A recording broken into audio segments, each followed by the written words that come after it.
Dari BUMN dulu saya lakukan restrukturisasi, contohnya PTPN.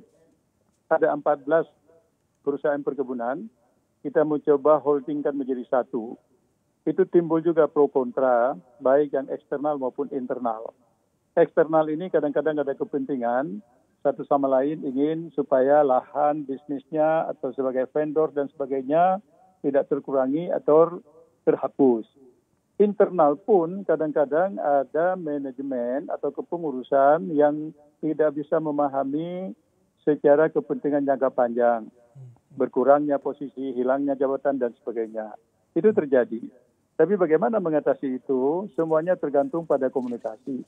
Kalau kita bisa menjelaskan ini dengan baik, baik kepada publik, kepada stakeholders maupun kepada pengurus kita secara internal, mudah-mudahan bisa kita lakukan. Contohnya kami dengan mulus bisa melakukan pabrik semen dan pabrik pupuk menjadi holding. Semuanya itu bisa berjalan baik.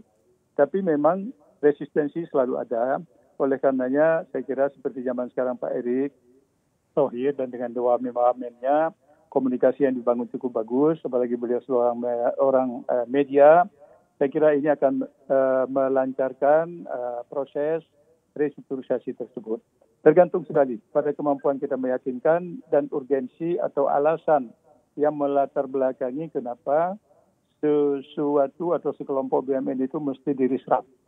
Pasti itu bisa dipahami kalau penjelasannya bagus dan alasannya kuat. Begitu Mas Erwin.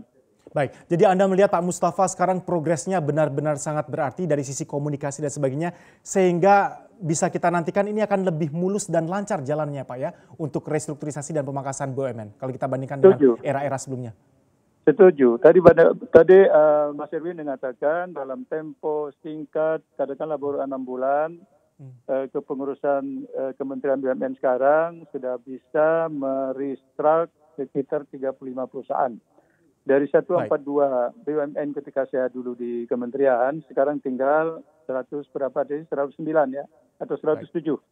Dan itu dalam tempo 6 bulan. Menurut saya ini sudah termasuk bagus. Namun, saya tetap berpesan di tengah-tengah tuntutan restrukturisasi yang cepat, tetap harus dilakukan dengan azas prudensial, kehati-hatian.